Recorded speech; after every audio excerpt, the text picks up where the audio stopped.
ناظرین آداب، مدھول express news میں آپ سب کا خیر مقدم ہے۔ دارالعلوم حمیدیہ مدھول میں جشن آزادی کے پروگرام کا انعقاد بڑے جوش و خروش کے ساتھ منایا گیا۔ اس پروگرام کا آغاز مولانا گلزار قاسمی کے قراءت کلام پاک سے شروع ہوا۔ بعد ازاں مفتی محمد رئیس الدین قاسمی نے اپنے کلیدی خطاب میں تحریک آزادی، علماء دیوبند کے ناقابل فراموش قربانیوں کا تذکرہ کرتے ہوئے کہا کہ دارالعلوم دیوبند کے قیام کے بنیادی مقاصد میں سے ایک اہم ترین مقصد آزادی ہند کے لیے مجاہد تیار کرنا تھا۔ دارالعلوم دیوبند کے پہلے طالب علم حجت الاسلام حضرت مولانا قاسم نانوتوی رحمۃ اللہ علیہ کے شاگرد رشید حضرت شیخ الہند رحمۃ اللہ علیہ نے انگریز کی منظم اور مستحکم حکومت کو کھاڑ پھینکنے کے لیے ریشمی رومال جیسی عظیم تحریک چلائی، جس کی بھنک انگریز جیسی حکومت کو نہ لگ سکی۔ حجاز، کابل، یاغستان بلکہ ایران تک ریشمی رومال تحریک کو وسعت دی گئی، لیکن عبدالرزاق نامی کارکن کی بے وفائی نے تحریک کو تشت و اذبام کر دیا، جس سے انگریز کے ایوانوں میں کوہرام مچ گیا کہ برسوں گزر گئے تحریک کے چلتے پھر بھی پتہ نہیں چلا۔ بعد ازاں مولانا قاسم حسامی، مولانا یوسف قاسمی، مولانا گلزار قاسمی، حافظ کلیم چاکپلی نے خطاب فرمایا۔ اس موقع پر عوام کی کثیر تعداد موجود تھی۔ حافظ اطہر فیضی نے مہمانوں کا شکریہ ادا کیا۔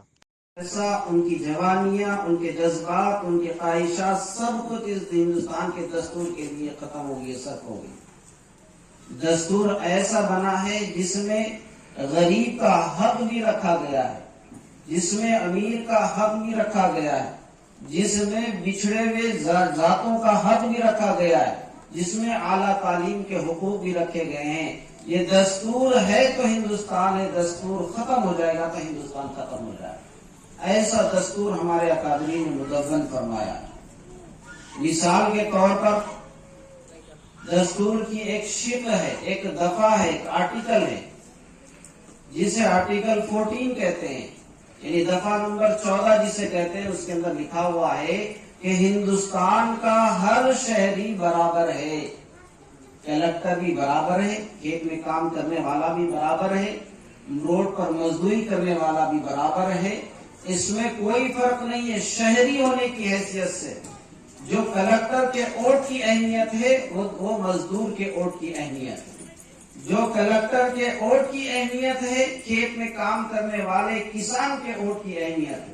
جو کلکٹر کے شہری حقوق ہے وہی حقوق بھیک مانگنے والے ایک سڑک پر بھکاری کی بھی وہی حیثیت۔ یہ حیثیت، یہ مقام اور یہ جو طاقت اور قوت مساوات کی ملی ہے، یہ دستور میں ہمارے بزرگوں نے شامل فرمائی ہے، دستور کی بنیادوں میں شامل فرمائی ہے۔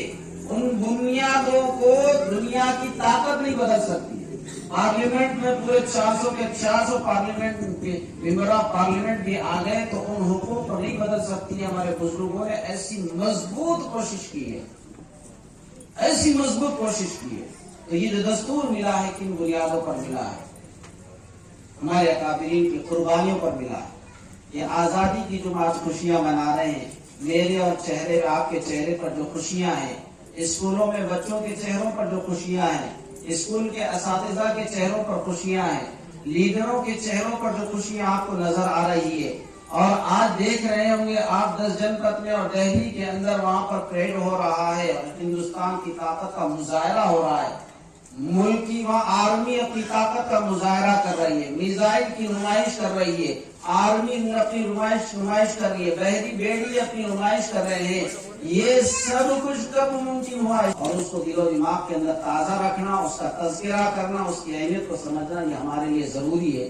تو میں اسی کے تحت ہمارے اس مدرسے کے قابل ترین استاد اور صوفی مزاج، اللہ رب العزت نے ان کو ایک نرم دل دیا ہے اور اچھی صلاحیت کے حامل ہے، مولانا گلزار صاحب، میں ان سے گزارش کرتا ہوں